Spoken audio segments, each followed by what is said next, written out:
अस्सलाम वालेकुम।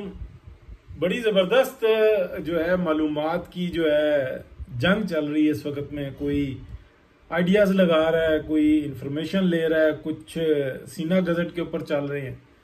लेकिन जो हकीकत है वो ये है कि कुछ ऐसा तकरीबन 15-20 दिन पहले ये इस्लामाबाद में धरना हुआ है और धरने के फौरन बाद जो है ना, या धरने के दौरान ही ये फैसला कर लिया गया था कि ये धरने को किसी तरह से कंट्रोल करो, कोई हैपन ना हो पाए।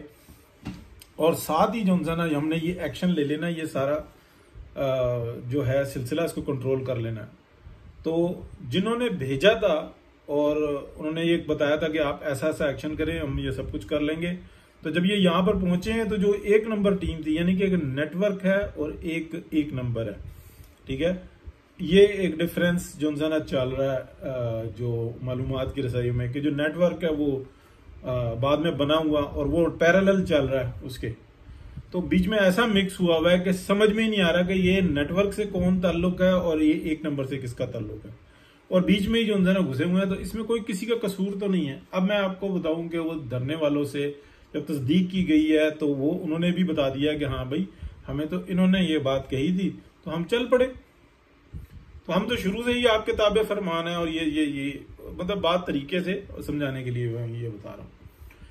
फिर जो आप कह लें कि जो हुकूमती साइड से एक नंबर के ऊपर है, उन्होंने भी तस्दीक किया है कि भाई फलाने और फलाने के जरिए ये राब्ता था और उसमें तो कोई हरज नहीं है, और उनके ऊपर कोई सवाल नहीं उठ सकता। वो एक पॉलिटिशियन है और उनका ये राब्ते रखना, काम करना, और पाकिस्तान के जो मरूजी हालात हैं उसके अंदर भी ये भी कुछ थोड़ी सी मालूमात हासिल आई हैं। लेकिन जो हमारा जो आ रहा है जरदारी साहब का, उधर भी से भी ये जनाब फलाना और फलाना और फलाना, लेकिन वो एक नॉर्मल है, रूटीन है।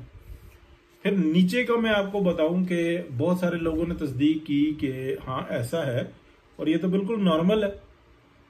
और फिर उनमें से कुछ लोगों ने ये कहा कि फलाना फलाना और फलाना बंदा जो है, जो रिटायर्ड है, वो हमें बात करता है। उन्होंने कहा नहीं जी वो तो हमारा है। उन्होंने कहा जी वो आपका है तो वो भी रिटायर है और ये भी रिटायर है, तो आपका कौन सा है? आपकी एक नंबर टीम कौन सी है? कौन सा नेटवर्क का है और कौन सा एक नंबर का है? आप बताएं तो सही, आप ऐलान करें ये हमारे बंदे हैं, इसके अलावा कोई नहीं है। वहां पर भी जो पैर जल रहे हैं। बड़ी इंटरेस्टिंग सूरत हाल है। तो ये जो इंफॉर्मेशन वगैरह जो बातें हैं ना, ये कुछ ऐसा चल रहा है कि जो आपस में फिर जो इंटेलेक्चुअल्स हैं, जो खबरें निकालते हैं, जो स्टॉक एक्सचेंज पे नजर रखते हैं, जो मालियाती अमूर के ऊपर, उनके लिए ये जो न्यूज होती है ना बहुत इंपॉर्टेंट होती है कि क्या चलने जा रहा है। तो ऑपरेशन बड़ा हो रहा है और तकसीम हो रही है, और ये ऐलानात होंगे, ये बाकायदा जो ना इसके बारे में ये बात आप समझ लें कि अब ये पूरा जो ना एक जेन्युइन मामले की तरफ जाएगा और हदूद की यूद कायम करनी होगी कि भाई हम जो ना अब इस सियासत से दूर हटेंगे। इसलिए कि मैंने आपको पिछले 2 साल में ना बार बार बताया कि मसला ये बना हुआ है कि इकॉनमी जो ना दुरुस्त नहीं हो रही, और इकॉनमी दुरुस्त होने में जो सबसे बड़ा जो इस वक्त में कसूरवार हुआ है ना, वो ये हुआ है कि एक मियां मोहम्मद नवाज शरीफ जो PMLN को लीड कर रहे हैं, वो उम्र के उस हिस्से में हैं, वो ज़ईफ हैं, वो बुजुर्ग हैं कि उनसे पूछ के आप जितने काम कर लेंगे ना कि मियां साहब ये कर लें, ये कर लें, ये कर लें, इसको कैसे करें, वो सब सही कर लेंगे। लेकिन अगर आप ये समझते हैं ना कि वो फाइट करें, वो बयानियां तश्कील दें, वो एक बात को दोबारा ना दोहराएं, वो नई से नई बात करें, तो वो नहीं करेंगे। उनके तजर्बे से आप फायदा उठा सकते हैं, लेकिन कोई प्रोग्राम नहीं नजर आता। वो वहां पर अना की जंग मारी हुई है कि हमें ये बंदा जनसना नहीं देखना, हालांकि वो उसके उम्र के उस हिस्से में है कि आप उससे फायदा तो उठा सकते हैं, लेकिन वो आपको कोई नुकसान नहीं दे सकता। वो बेजर सा शख्स है। तो इस मुल्क की बदकिस्मती ये है कि इस मुल्क के ताकतवरों ने ये तय किया हुआ है कि अब नवाज शरीफ हमें कबूल नहीं। तो भाईजान हो सकता है कि अल्लाह ताला की जात को यही हो कि खुशहाली का रास्ता ही यही है, हो सकता है। हालांकि मियां नवाज शरीफ का बहुत बड़ा कसूर है कि जितना बड़ा उनके हाथ सर पे ताज आया था ना, उनको अपने भाइयों को और रिश्तों को भूलना था। वो अपने भाई के हाथों ही ना मार खा गए। ये मेरी जो बात है ना, जो मैं बात बात दोहराता हूँ, अब कुछ नहीं हो सकता, अब कुछ नहीं हो सकता। अब जो भाई ने बेड़ा गर्क करना था ना, वो मतलब कतई तौर पे वो मुतमईन शख्स है, उसने बहुत बड़ी वारदात डाल दी। वो इस मकाम का था ही नहीं। तो जो दूसरों ने बिठाया है, तो उनका क्या काम है? उन्होंने पहले इमरान खान को बिठा दिया, अब इधर बिठा दिया। यहाँ पे तो 4 पैसे इकट्ठे होंगे, वो कहेंगे हमें जरूरत है, ये कहेंगे ठीक है, मैं अवाम के लिए किसी और तरफ से देखता हूँ, तुम पकड़ो।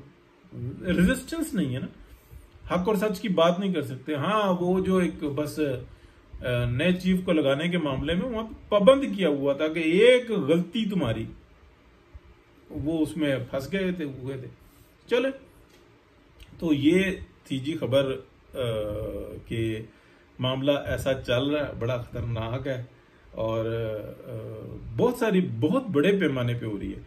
क्योंकि आप इस बात को समझ लें, मसला जो बना हुआ है ना, वो राब्ते में जिससे मर्जी हो, क्योंकि राब्ता तो वो कर रहे थे ना, तो इन्होंने हमेशा से यही किए हैं। रिटायर होने के बाद तो ज्यादा फुदकरे होते हैं। ये जो कहते हैं ना कि जो वो उधर बैठ गया, वो उधर बैठ गया, वो तो मेन मरकजी जो फेमस फेस होते हैं उनको रोका जाता है या वो रुकते हैं। बाकी तो सब इसी तरीके से भागदौड़ कर रहे होते हैं, वो दूसरी नौकरियां तलाश कर रहे होते हैं, वो सुकून से नहीं बैठते। तो ये चीज है। बहरहाल देखते हैं, अभी नई नई खबरें आ रही हैं, बताएंगे आपको कि मजीद क्या हो रहा है। तो ये जो एक्शन लिया गया ना, तो ये एक्शन उसी वक्त में तय कर लिया था कि ये बस निमट जाए किसी तरीके से। ये गोली कान के पास से निकली है, पाकिस्तान के। ये इतना बड़ा, अभी तक उनको भी जिन्होंने एक्शन लिया ना, उनको भी सही, उनको पता लग गया कि कुछ होने वाला है और हमने बचाना है। और उनके पैर यूं जल रहे हैं कि फैसले शहबाज शरीफ को लाने के किसके थे। इस इलेक्शन के अंदर जो कुछ हुआ है, 7 फरवरी 2024 तक जो इंटेलिजेंस की रिपोर्टें थी, वो पीएमएलएन के जीतने की थी, तो ये किसने दी थी?